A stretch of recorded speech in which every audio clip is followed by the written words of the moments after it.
नार्वेकर साहेबांनी जे सांगितलं आहे की जी निर्णय निवडणूक अधिकारीने आम्हाला दिला आहे तीच निर्णय आम्ही मान्य करतो आहे।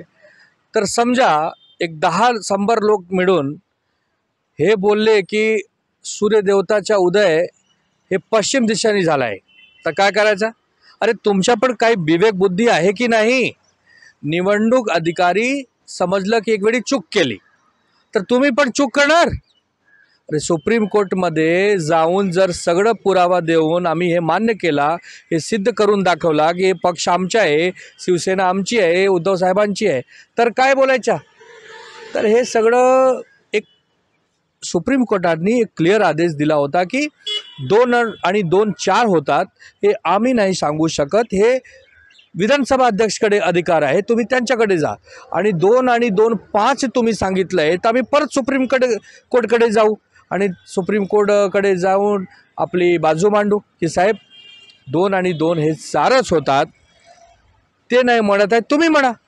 आणि आम्हाला पूर्ण खात्री आहे, विश्वास आहे की सुप्रीम कोर्ट आम्हाला सन्मानपूर्वक निकाल देईल।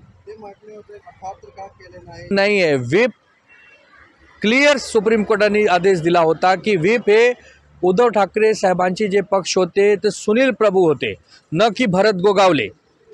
भरत गोगावले हे इल्लीगल व्हीप होते आणि इल्लीगल व्हीपला अध्यक्षांनी 2 मिनिटांमध्ये सांगू शकत होते, पण ते सांगितले नाही। म्हणजे हे सगळं एक प्लॅनिंग निमित्ताने सगळं केलं आहे, भाजपानी ह्याच्या पाठीमागे आहे आणि आम्ही सुप्रीम कोर्टमध्ये सगळं सिद्ध करू, पक्षा पण घेऊ, चिन्ह पण घेऊ। त्याच्या असे महापत्रकार वेळच आली नसल्याचे उद्धव ठाकरे साहेब कुठे खोटे बोलले? अरे उद्धव ठाकरे साहेब 2 मिनिटांमध्ये राजीनामा दिले ना। महाराष्ट्राची जनता, देशाची जनता बघितलं आहे ना, 2 मिनिटं पण घेतले नाही। सत्तेचे भूखे आम्ही नाही ना, आमच्या पक्षाचे लोक आहे। एक आमचा करार झाला होता 19 मध्ये, तुम्ही तो करार मान्य केला नाही। तुम्ही आमचे दैवत बाळासाहेब ठाकरे साहेबांच्या नाव घेऊन जे करार केला होता ते मान्य केला नाही, तर आम्ही सरकार बनवली, त्याच्यामध्ये चुकी काय? आणि आज तुम्ही आम्हाला सगळं पाठ पाठवतात, हे काही आम्हाला मान्य नाही। आम्ही सुप्रीम कोर्टमध्ये जाऊन सगळं विषय क्लिअर मांडू आणि आम्हाला पूर्ण विश्वास आहे, खात्री आहे की सुप्रीम कोर्टमध्ये आम्हाला न्याय भेटणार।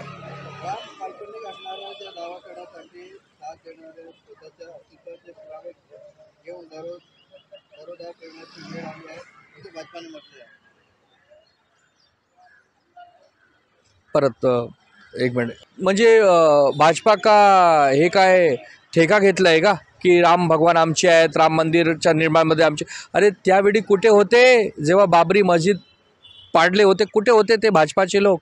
ते भाजपाचे सुंदरसिंग भंडारी बोलले होते ना की आमचे लोक नव्हते, ते शिवसैनिक होते आणि आम्हाला गर्व आहे। आमचे नेते बोलले होते ना, माहीत आहे ना सगळा विषय।